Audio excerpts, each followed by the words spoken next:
সবাইকে স্বাগত জানাচ্ছি আমাদের হাতে থাকা সর্বশেষ আন্তর্জাতিক সংবাদ ও বিশ্লেষণে। আপনাদের সাথে আছি আমি আমির হামজা। আসসালামু আলাইকুম। প্রিয় দর্শক, আপনি কি কখনো ভেবেছেন একজন মার্কিন প্রেসিডেন্ট নিজের সই করা কাগজের ঠিক সেই দফা অনুসরণ করার জন্যই এক ১৯৩ বছরের পুরনো মিত্রকে বোমা মারার হুমকি দিতে পারেন? গতকাল ওয়াশিংটনে ভোরবেলার ফোন সাক্ষাৎকারে ঠিক সেটাই ঘটেছে। সাংবাদিক যখন হরমুজ প্রণালী নিয়ে ইরান ও ওমানের আলাদা আলোচনার কথা জিজ্ঞেস করেন, ট্রাম্প এক লাইনে উত্তর দেন, ওমান যদি পথে আসে আমরা ওদের বোমা মেরে উড়িয়ে দেব। শব্দটা আরও কড়া ছিল, কিন্তু মানেটা এতটুকুও নরম নয়। ওমান কিন্তু আমেরিকার শত্রু নয়, উপসাগরে আমেরিকার সবচেয়ে পুরনো চুক্তিভিত্তিক বন্ধুদের একটি। বন্ধুত্বের শুরু ১৮৩৩-এ, মানে পুরো ১৯৬ বছর। সেই বন্ধুকেই গতকাল হুমকি দেওয়া হলো। প্রথমে মনে হয়েছিল এটা হয়তো আরেকটি কড়া বক্তব্য মাত্র, কিন্তু কাগজ খুলে দেখার পর পুরো ছবিটাই উল্টে যায়। ট্রাম্প যে কাজের জন্য রেগেছেন সেই কাজটাই করতে বলা আছে তার নিজের সই করা সমঝোতাপত্রে। গল্পটা বুঝতে হলে ৩টে তারিখে ফিরে যেতে হয়। ১৮ই জুন আমেরিকা ও ইরানের ১৪ দফার সমঝোতাপত্রের কথা প্রকাশ্যে আসে। ট্রাম্প নিজেই ফ্রান্সের ভার্সাইতে সেই কাগজে সই করেন। আল জাজিরা জানায়, দুপক্ষই কেউই আসল নথি প্রকাশ করেনি, বরং এক মার্কিন অর্ধকর্তা সাংবাদিকদের ফোনে নথির লেখা পড়ে শোনান। ২৪ জুন আমেরিকি পররাষ্ট্রমন্ত্রী মার্কো রুবিও আবুধাবিতে দাঁড়িয়ে স্পষ্ট বলেন, এটি একটি আন্তর্জাতিক জলপথ। আন্তর্জাতিক জলপথে কোনো দেশ টোল বা ফি বসাতে পারে না। আর গতকাল ১৭ই আগস্ট সেই সমঝোতাপত্রের ৬০ দিন শেষ হয়ে যায়। কোনো চূড়ান্ত চুক্তিও হয়নি। ঠিক সেদিন ইরান জানায়, ওমানের সঙ্গে নতুন নৌপথের মানচিত্র নিয়ে বোঝাপড়া সম্পন্ন হয়েছে। ইরানের পররাষ্ট্রমন্ত্রীর মুখপাত্র ইসমাইল বাকি বলেন, দুদেশ এখন যৌথ বিবৃতির খসড়া তৈরি করছে। খবর অনুযায়ী নতুন পথে জাহাজ ঢুকবে ইরানের উপকূল ঘেঁষে এবং বের হবে ওমানের দিক দিয়ে। এর কয়েক ঘণ্টার মধ্যেই ট্রাম্পের বোমার হুমকি। এবার মূল দফায় চোখ রাখুন। সমঝোতাপত্রের ৫ নম্বর দফায় লেখা আছে, ইরান সর্বোচ্চ চেষ্টা করবে যাতে বাণিজ্যিক জাহাজ নিরাপদে যাতায়াত করতে পারে, মাত্র ৬০ দিনের জন্য কোনো টাকা ছাড়া। যে কোনো নথিতে যখন লেখা থাকে মাত্র ৬০ দিনের জন্য বিনামূল্যে, তখন স্বাভাবিকভাবেই প্রশ্ন ওঠে, ৬১তম দিন থেকে কি হবে? গতকাল ছিল ৬০তম দিন, আজ ৬১তম দিন। একই দফার পরের লাইন আরও গুরুত্বপূর্ণ। সেখানে বলা হয়েছে, ইরান ওমানের সঙ্গে আলোচনা করবে হরমুজ প্রণালীর ভবিষ্যৎ পরিচালনা এবং সামুদ্রিক পরিষেবাগুলো ঠিক করার। অর্থাৎ ইরান ওমানের সঙ্গে বসেই হরমুজের ব্যবস্থাপনা নিয়ে আলোচনা করবে। এটিকে শুধু ইরানের কোনো একতরফা চাল হিসেবে দেখার সুযোগ নেই, কারণ এই আলোচনা করার বিষয়টি ট্রাম্পের সই করা নথিতেই উল্লেখ করা হয়েছে। আর ঠিক সেই কাজের জন্যই যদি ওমানকে হুমকি দেওয়া হয়ে থাকে, তাহলে প্রশ্ন উঠবেই, আমেরিকার আপত্তিটা আসলে কোথায়?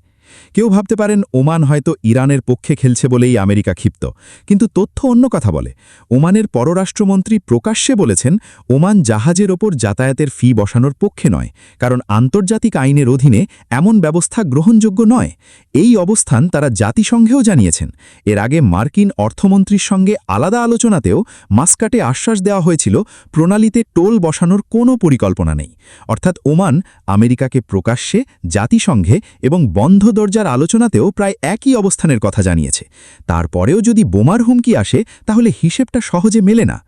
তাহলে আসল ভয়টা কি টোল, নাকি এর পেছনে আরও বড় কোনো কৌশলগত প্রশ্ন আছে? এখানেই হরমুজ প্রণালীর গুরুত্ব।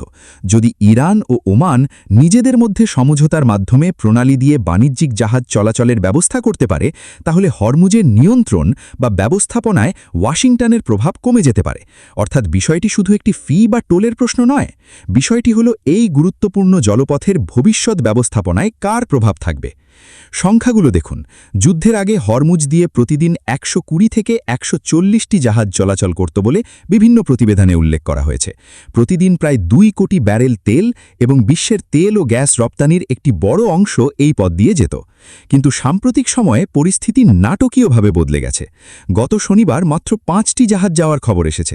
তার আগের সপ্তাহে গিয়েছিল ৩১টি। যুদ্ধের সময় কিছু জাহাজ ইরানের সঙ্গে আলাদা সমঝোতা করে পার হয়েছে।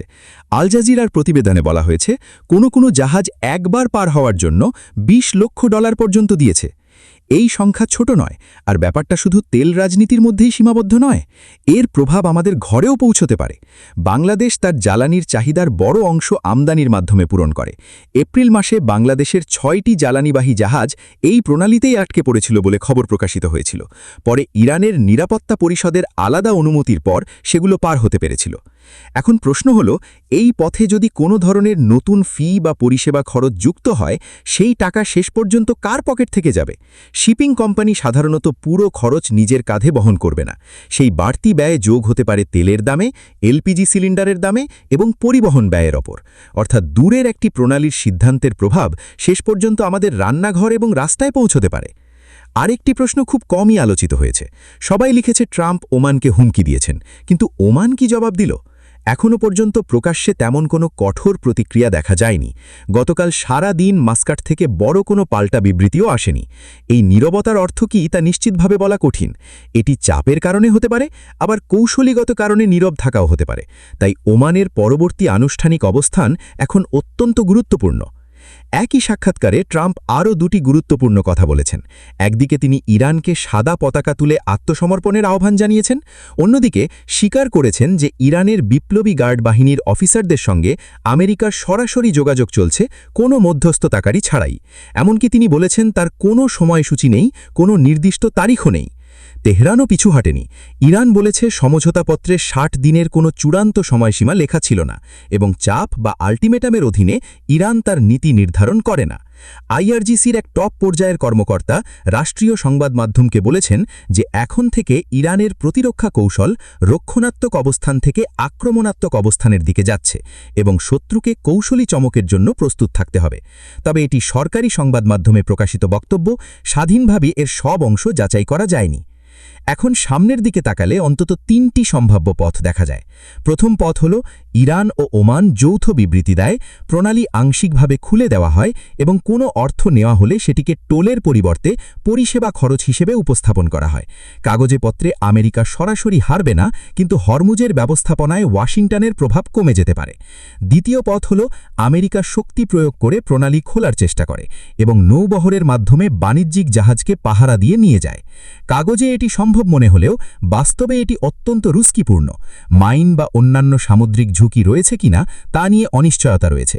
একই সঙ্গে ইমা কোম্পানিগুলোর ঝুঁকি মূল্যায়নও বড় বিষয় হয়ে দাঁড়াবে। তৃতীয় পথটি হল যেটি এখন দেখা যাচ্ছে, না যুদ্ধ না শান্তি। সমঝোতাপত্রের মেয়াদ শেষ হয়েছে, চূড়ান্ত চুক্তি হয়নি, প্রণালী প্রায় অচল, অথচ দুই পক্ষই পর্দার আড়ালে যোগাযোগ চালিয়ে যাচ্ছে এবং প্রকাশ্যে কঠোর বক্তব্য দিচ্ছে। এই পরিস্থিতি দীর্ঘায়িত হলে সবচেয়ে বড় চাপ পড়বে জ্বালানি বাজার, শিপিং ইন্ডাস্ট্রি এবং আমদানি নির্ভর দেশগুলোর ওপর। সব মিলিয়ে যে কাগজটি যুদ্ধ থামানোর জন্য লেখা হয়েছিল, সেই কাগজের 5 নম্বর দফাই আজ ওয়াশিংটনের সামনে বড় একটি কৌশলগত প্রশ্ন হয়ে দাঁড়িয়েছে। কারণ ওই দফাতেই ইরানকে ওমানের সঙ্গে হরমুজের ভবিষ্যৎ পরিচালনা এবং সামুদ্রিক পরিষেবা নিয়ে আলোচনা করতে বলা হয়েছিল এবং বিনামূল্যে চলাচলের সময়সীমা 60 দিনের কথা বলা হয়েছিল। তাই 193 বছরের পুরনো মিত্রকে বোমা মারার মতো হুমকি দেওয়া হলো কেন, সেটি শুধু একটি বক্তব্যের প্রশ্ন নয়। এর পেছনে হরমুজের নিয়ন্ত্রণ, আঞ্চলিক প্রভাব এবং ভবিষ্যৎ বাণিজ্যিক ব্যবস্থাপনার বড় প্রশ্ন জড়িয়ে আছে। আরেকটি বিষয়ও নজরে রাখতে হবে। একই কাগজের 6 নম্বর দফায় ইরানের পুনর্গঠনের জন্য অন্তত $300 বিলিয়ন কথা উল্লেখ করা হয়েছে, কিন্তু 60 দিনের মধ্যে সেই অর্থের কোনো অংশ বাস্তবে দেওয়া হয়েছে কিনা সেটিও এখন গুরুত্বপূর্ণ প্রশ্ন। কারণ কাগজে প্রতিশ্রুতি থাকা আর বাস্তবে তা কার্যকর হওয়া এক বিষয় নয়। প্রিয় দর্শক, আগামী কয়েকদিন দুটি বিষয়ের দিকে বিশেষ নজর রাখতে হবে। প্রথমত, ইরান ও ওমানের যৌথ বিবৃতি সত্যিই প্রকাশিত হয় কিনা এবং সেখানে কোনো ধরনের ফি বা পরিষেবা ব্যয়ের কথা থাকে কিনা। আর দ্বিতীয়ত, ওমান ট্রাম্পের হুমকির কোনো আনুষ্ঠানিক জবাব দেয় কিনা, কারণ হরমুজ প্রণালীর ভবিষ্যৎ ব্যবস্থাপনা নিয়ে পরবর্তী পদক্ষেপই অনেক কিছু পরিষ্কার করে দিতে পারে। আপনার বিচারে ট্রাম্প ওমানকে হুমকি দিয়েছেন শক্তি দেখানোর জন্য, নাকি হরমুজ নিয়ে কৌশলী চাপ বাড়ছে বলেই? আপনার মতামত কমেন্টে জানাবেন। আল্লাহ হাফেজ।